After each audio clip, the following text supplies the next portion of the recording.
Star Wars: The Last Jedi. What a disappointing film. Even though I had almost no expectations for the movie, I still left the theater disappointed and baffled by what I actually saw. The Force Awakens, while still a flawed movie, did a pretty good job at capturing some of that old Star Wars magic that everyone was so desperately craving. It served as a foundation for the new universe that was to follow, and this is the payoff that we got from it. Absolutely nothing. The basic plot of this film follows our new band of heroes as they try to escape the First Order while Rey tries to learn the ways of the Jedi from Luke Skywalker. We get pretty much all of our returning characters back, including Rey, Finn, Poe, Leia, and Luke if you want to count him in the last film. I'll go more in depth with the characters in a bit, but first I want to discuss the overall tone of the film. In short, it's all over the place and kind of messy. Even though the original trilogy has some humorous moments, it is not something that I would consider an outright comedy. Most of the humor stems from interesting character interactions as opposed to something like actual jokes or punchlines and things like comedic editing and sound design. This film does go for jokes and comedic editing and that sort of thing, but the problem is that most of the jokes fall on their face and are just painfully not funny at all. Or worse yet, they completely destroy any sort of immersion or emotion that's trying to be brought out of a particular scene. It completely deflates any sense of weight or gravity that some scenes have that could be powerful scenes in their own right, but are just cheated with a joke at the end of them. One good example of this is early on in the film when Rey hands Luke his lightsaber again. This cliffhanger served as an interesting gap between the films and an interesting lead-off for what the next film's direction could have been. But when Rey actually hands Luke the lightsaber, the music drains, and he just tosses it over his shoulder like it's nothing and walks away. Rian Johnson is constantly trying to implement these genre subversions, and sometimes it works, but sometimes it does not work at all. I'll go into more detail when I talk about Snoke. As a writer and director, he is constantly trying to sweep the rug out from under the audience, which is fine in its own right. But the main problem is that he doesn't fill this void that is left with anything cool, unique, or interesting. This is a problem that ripples throughout the rest of the film. As for the characters themselves, it's kind of a mixed bag. There are some really standout performances, such as Luke and Leia, but everybody else just seems kind of bland and forgettable and does not have any interesting character arcs or changes throughout the course of the story. Finn is a much better realized character in this one, as he doesn't have to fill the role of the comedic relief this time around. His character is much more believable this time and does not make nearly as many dumb decisions as he did in the last film.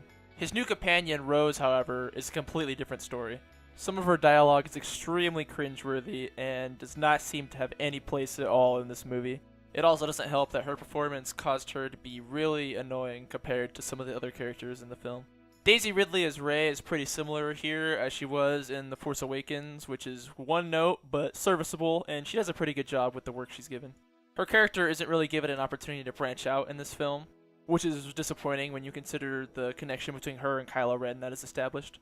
Even after the events of The Force Awakens, Kylo Ren seems unchanged here and still is the same old whiny brat that he has been.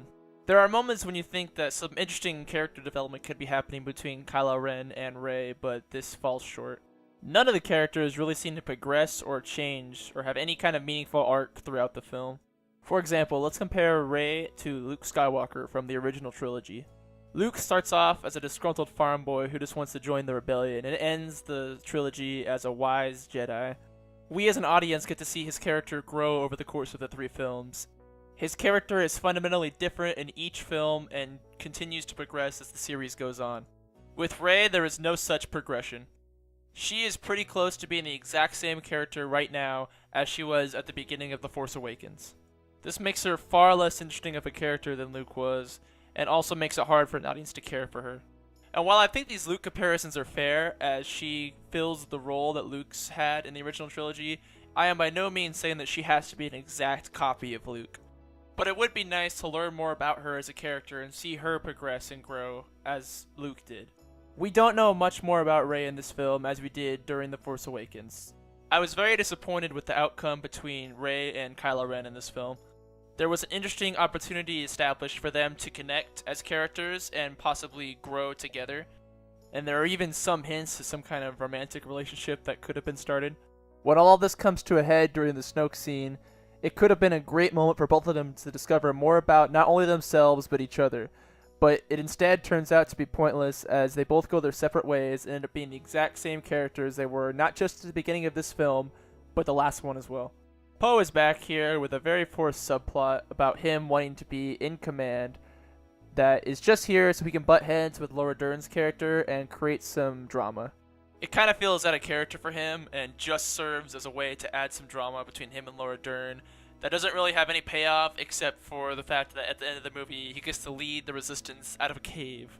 His actions are made out to be completely wrong, as even Leia, when she regains consciousness, just comes in to stun him and put him on the transport vessel, as to say, get out of the way, you're ruining everything that we're trying to do here. As for major plot spoilers, the big one is that nothing really happens in this film. If anybody was to compare the universe between the beginning of this film and the end of this film, not much has changed except maybe a few deaths, but otherwise circumstances are exactly the same as they were at the beginning of the film. This makes the film feel pretty pointless and only serves as a way for us to further elaborate on these characters, but even that is not fully fulfilled as none of these characters really progress throughout the course of the film. So in the end, it just feels kind of like a waste of time. I mentioned Johnson's subversion of genre tropes earlier, so I'll more fully elaborate on that here. While in some instances it is refreshing to see some tropes go away and to completely destroy popular fan theories that are out there, there is nothing added to fill the void that remains. Snoke is killed off very abruptly in the film in a way that does not really impact the plot or the characters in any way. Here was this big bad villain that we were all supposed to fear, getting cut in half without him even knowing about it or able to defend himself. It makes him seem pretty pathetic. His death is not even news to any of the other Resistance fighters. He just disappears completely from the movie. Now, this bait and switch tactic is not necessarily a bad thing on its own. It's more the fact that nothing story or character-wise benefits from it. Except maybe the fact that Kylo Ren gets a little bit more power hungry, I guess.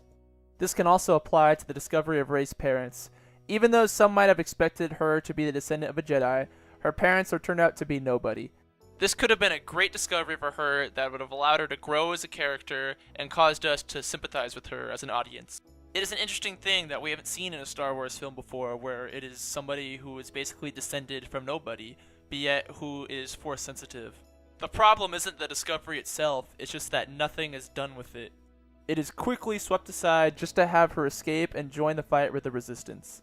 One thing that I found somewhat interesting in the film were the political messages that were trying to be conveyed, even if they weren't conveyed very successfully. This mainly occurs when Finn and Rose visit a planet with lots of wealthy arms dealers gambling at a casino. There is a lot of classism and wage gap points being made, but the problem is that they are very in your face and are not subtle in any way. This lack of subtlety really makes these things stand out more than they should. It is redeemed a bit when we discover that the arms dealers were making weapons and ships for both the Resistance and the New Order, which makes the argument more gray and therefore a bit more interesting. The stuff with freeing the horse creatures felt really forced and did not seem to fit at all. The characters just stopped what they were supposed to be doing to free some creatures that are being mistreated, which causes their motivations to seem all out of whack. All of this stuff is so laser focused in this one major part of the movie that it just makes it stick out like a sore thumb. Now, even though I've been bashing on this movie pretty bad, it's not all terrible.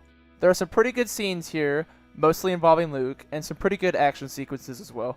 Nothing particularly cool or memorable, but they get the job done. As far as technical qualities go, the film was pretty well made, but I cannot comment on this too much without giving the film a second viewing. One thing that stood out to me on my first viewing was a surprising abundance of green screen. It caused a lot of the environments to feel very artificial, especially when compared to both The Force Awakens and Rogue One. Overall, I'm very disappointed with this movie, and I'd probably give it a 4 out of 10. The cons outweigh the pros for me, which makes it hard to recommend to anyone who might have been on the fence about seeing this. So that was my quick thoughts on The Last Jedi, and thank you for watching.